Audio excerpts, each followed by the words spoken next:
right into the news. Let's talk about the debt ceiling. So the Republicans just pushed their bill. Biden's he's not going to take it. I would doubt he would. But they had a bunch of cuts and stuff to it.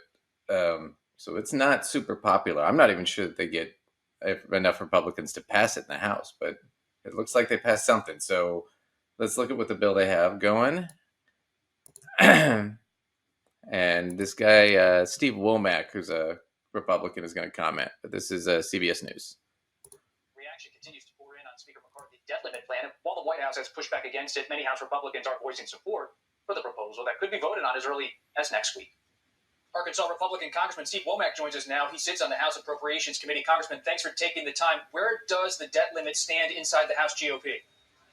Well, we've put our proposal forward, but the bigger answer is we hit the debt ceiling some months ago, and here we are with extraordinary measures needing to find a path forward to get the debt ceiling raised, and that's going to require the work of the House and the Senate. The House yesterday put its proposal together to, its purpose in doing several things, but more than anything, besides lifting the debt ceiling, it's sending a signal to the American public that we are serious about stopping the digging of the hole that we happen to be in right now, $32 trillion. So we offered our proposal yesterday.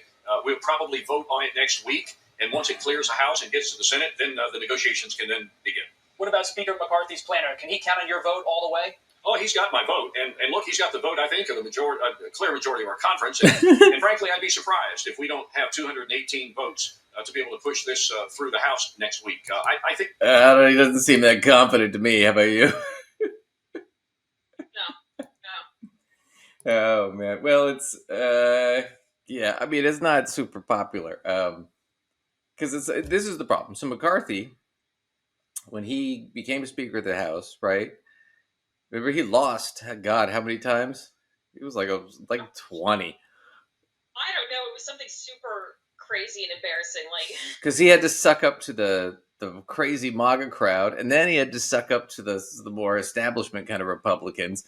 So he ended up making deals with all these people. So he's got all these people he's got to make happy. And it's one of those things where we're doing the debt ceiling because we want to cut stuff. And they always do it like this, the Republicans, because I'm going to do the debt ceiling. We're going to say we're going to cut all this stuff. And hopefully the president will agree to it.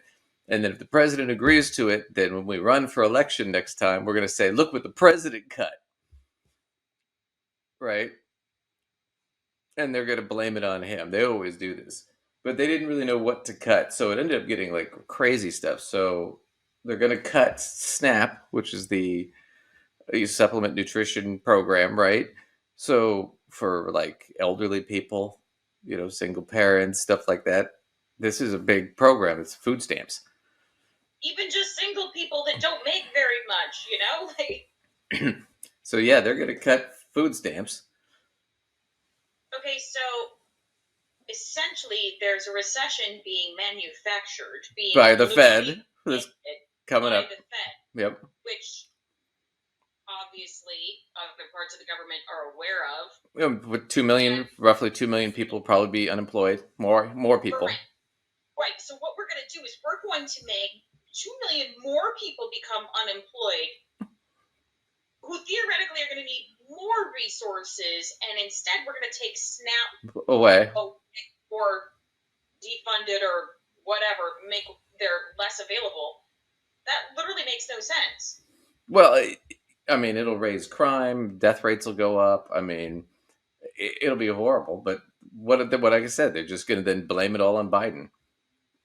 It's the Republican way of doing it. They've been doing this since the 80s. It's the government doesn't work, so elect me so I can screw it up even worse to prove to you that it doesn't work. And then I'm going to blame the other guy for it. So they're going to cut SNAP. The IRS was going to add. The IRS is adding 87,000 new agents that they've desperately needed for a long time, which is huge for revenue in this country and to stop tax fraud and things like that. So it'll be a big boom for the government to get a lot more. They'll be getting a lot more money in just by hiring these people. But they want to cut that. So no new agents to the IRS, even though the IRS is practically gutted as it is. They want to get rid of the student loan forgiveness, and they want to cut back, I think, on the PSLF student loan forgiveness. and reduce who they're giving it to. So when you say they want to get rid of the student loan forgiveness, do you mean the one that is also a the one that's in the Supreme Court, the one that's in the Supreme Court now? Yeah. Yeah. Okay. But they also want to cut other forgiveness programs. PSLF being one of them for civil employees and teachers and stuff. So they want to do that, and then Biden also proposed a lot of environmental tax cuts for clean energy for businesses, and they want to cut that completely. The problem is with cutting that, and Biden's team pointed out, is that's going to produce at least 100,000 new jobs over the next year or two. So basically, you're going to cut even more jobs during a recession and cut food stamps and cut the IRS's ability to to take money from the rich, right, that they've been hiding. And you're going to get rid of any student loan forgiveness, so people are still trapped into their student loan debt. So, yeah. If anything, Biden... Your student loan debt and you're broke and you need some food stamps. You can't have those either. Nope. And that's the deal, is Biden's just going to be like, no, I'm not going for... Biden's not going to go for this. He'd be stupid. No, of course not. No, he'd be stupid to go for this heading into a presidential...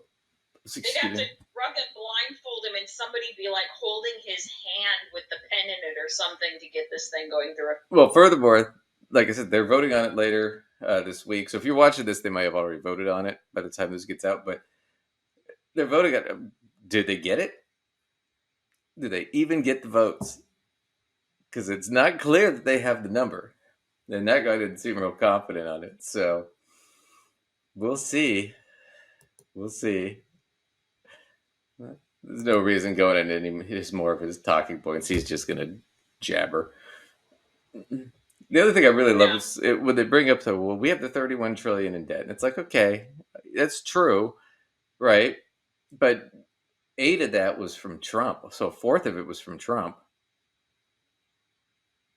How quickly they forget. Right. And some of that was COVID. I'll give him points for that. Some of that was COVID. But most of that was because of the 2017 tax cuts he gave to the rich.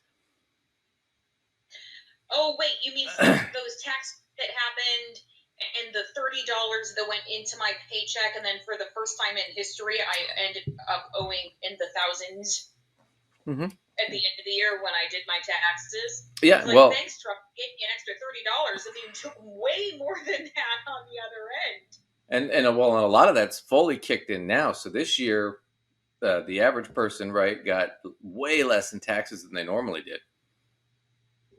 So I don't know about your clients you do taxes for, but the few I did taxes for, it was a lot less than last year and the year, which was less than the year before. Yeah. I was kind of like the Grim Reaper this year, man. Like, they all loved me, but they were not excited about our... No, they were... My clients were pissed. Yeah. Oh, yeah. Mine were, too. They were like, how? Everybody wanted to Zoom with me so I could, like, just go through the return with them, which is fine. I do that with people. But they just wanted to see, how? How is it this bad? It's because that finally kicked in. You're paying for those rich people's tax cuts. Congratulations. Right.